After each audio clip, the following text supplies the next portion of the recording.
This is Mentally Financial. I'm your host, Gary B. Just sit back and let's get into this episode.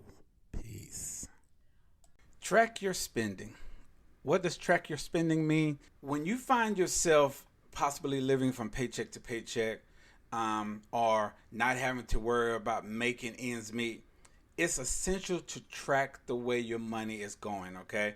Get a true picture of your financial situation. Know how to make the most of your finances. That's what tracking your spending means. You're just looking at where your money is going.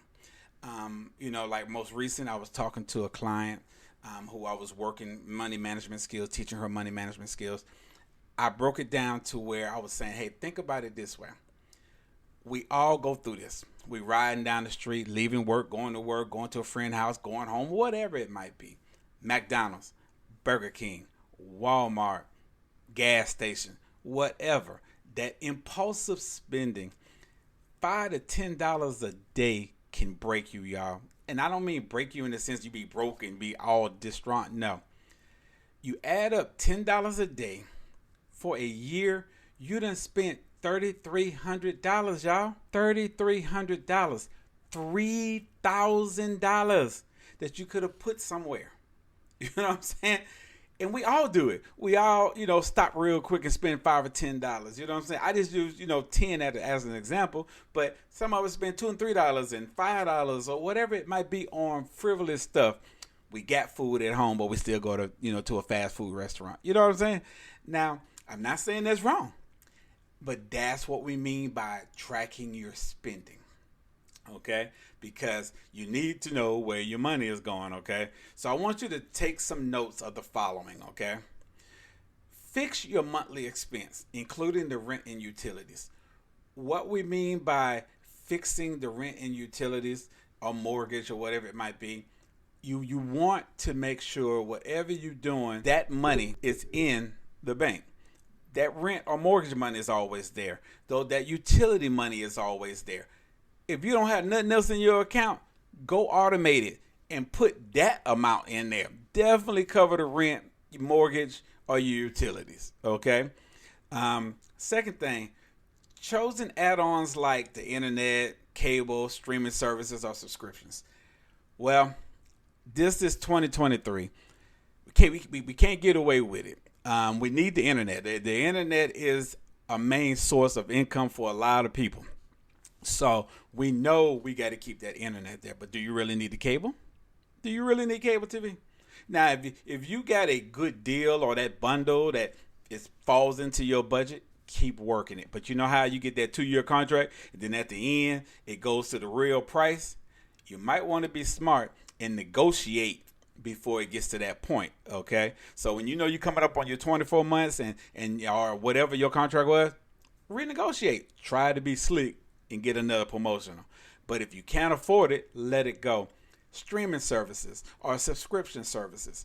If you're not using it on almost a daily or every other day basis, you don't need it, y'all. You really don't. Because I know my father, I have to jump on him all the time. He got stuff on, coming out of his credit card and monthly bill, because he's a person like me, just pay his bills. He don't really look all the time like I want him to see exactly what he's doing. But I love that man, so I'm working with him. But I'm telling y'all this, if you got something on there that you're not using on a constant basis and it's not really helping you or getting you to the next level, let it go, y'all, okay? Necessities like your groceries and gas bills. You got to track those, okay? Are you driving too much? Especially if you're working from home. Now, let's stop right there. If you're working from home, you shouldn't be using much gas. You know what I'm saying? And if you're letting somebody else use your vehicle, they should be paying the gas for you. Groceries. You know what I'm saying? Are you overspending or are you buying what you really need? I fall at that and I fail at that. I have stuff in my freezer and my refrigerator that I buy when I go grocery shopping and got to throw it away because I never eat it. You know what I'm saying? So watch your grocery spending. You know what I'm saying? The gas in your car. Watch it. If you don't have to go and keep driving all the time and keep filling up, don't do it, y'all, okay? Any loans or credit cards you making regular payments towards. Stay on top of that, okay? because you also want to see any interest increases, because I don't know what type of credit card or loan you may have, but you want to see if they increased anything. Yes, when you sign that contract, you have to read the fine print. None of us do it. I'm a financial person and I don't do it. I'm wrong. So you have to read the fine print, y'all. I know it's a lot. And then some of you ain't even going to understand anyway. Even if you did read it, you're not going to understand it. but start trying to control it a little bit better. So pay those loans, pay those credit card bills, stay above board. And I don't really like to say this, but if you have to pay the minimum, pay it just so you won't fall behind. But at the same time, try not to pay minimums. Pay the max or extra if you can, okay? Do that. Now, money spent on entertainment, shopping, eating out, and other, non-essential spending or necessary spendings is you. You just have to be real with yourself. Do I need to go to the movies this week? Go to the movies once a month. Go shopping every other month. Is it a necessary thing that you got to do it every week, every month? In most cases, it's not, y'all. It really isn't.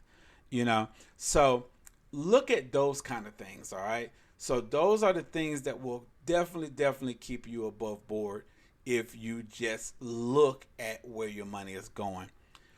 Like I said, I recommend looking at your bank statement from the past 3 months and find any trends, okay?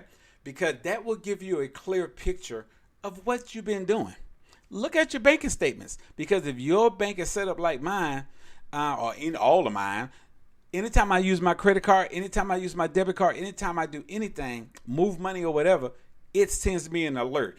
I have it's called a insight, insight or whatever it's called on there. I can go in there and see everything I did for that money. Say, hey, Gary, you spent too much money this month. This is what you spent last month. I look at it, and I want you to start doing the same thing, okay? Look at your statements. Look at where your money is going, okay? This is your boy, Gary B. Like I said, hey, I do the research. You just got to follow. Plus, this is Money Management 10 Minutes or Less. I'll see you in the next video.